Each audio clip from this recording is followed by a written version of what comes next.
Hello guys, welcome back to our channel. എല്ലാവർക്കും എൻ്റെ പുതിയ വീഡിയോയിലേക്ക് സ്വാഗതം.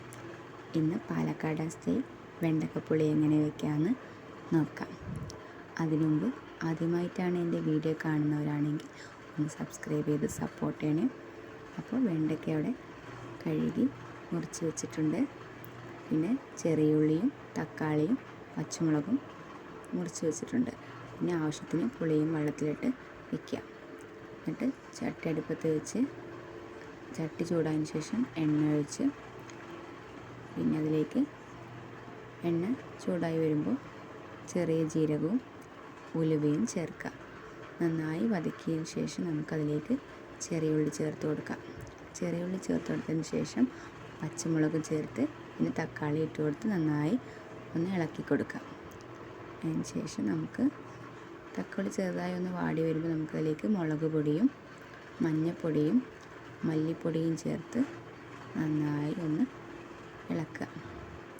നന്നായി ഇളക്കി നമുക്കിതുപോലെ മീൻ കറി ഇതുപോലെ വയ്ക്കാം കേട്ടോ. അതിലേക്ക് മീനും ഇടുകയും ചെയ്യാം. ഈ വെണ്ടയ്ക്കൻ്റെ പകരം നമുക്ക് മീനും ഇടാം. ഉണക്കമീനില്ലേ, അതും ഇടാം. വെണ്ടയ്ക്കയും ഇടാം, ഉണക്കമീനും ഇടാം. ഇതിപ്പോൾ വെണ്ടയ്ക്ക മാത്രമാണ് ഇടണം ഞാൻ.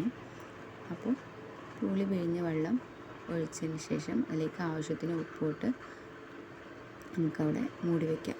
അത് വേവുന്ന സമയം കൊണ്ട് നമുക്ക് വെണ്ടയ്ക്ക ഒന്ന് എണ്ണ ഒഴിച്ച് ഒന്ന് വതക്കിയെടുക്കാം. ഒന്ന് വതക്കിയെടുത്ത് മാറ്റി വെച്ചിട്ടുണ്ട്. എന്നിട്ട് നമുക്ക് അരപ്പ് തേങ്ങ അവിടെ അരച്ച് വെച്ചിട്ടുണ്ട്. ആ സമയം കൊണ്ട് നമ്മുടെ കറി ഇവിടെ തിളച്ച് വന്നിരിക്കുകയാണ്. അതിലേക്ക് നമുക്ക് ഈ വതക്കി വെച്ച വെണ്ടയ്ക്ക അതിലേക്ക് ചേർത്ത് വെണ്ടയ്ക്ക വേവുന്ന സമയം നമുക്ക് അടച്ച് വയ്ക്കാം.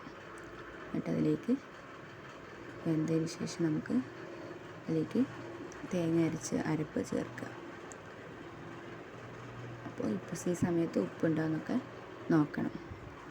അപ്പോൾ നമ്മുടെ സ്വാദിഷ്ടമായ വെണ്ടയ്ക്കപ്പുളി റെഡി ആയിരിക്കുകയാണ്. അപ്പോൾ എല്ലാവർക്കും ഇഷ്ടമായി എന്ന് കരുതുന്നു. എല്ലാവരും ഒന്ന് ട്രൈ ചെയ്യണേ, ഫീഡ്ബാക്ക് അറിയിക്കണേ. ഒന്ന് ലൈക്ക് ചെയ്യണേ, ഒന്ന് കമൻറ്റ് ചെയ്യണേ, എല്ലാവർക്കും ഒന്ന് ഷെയർ ചെയ്യണേ. Thank you.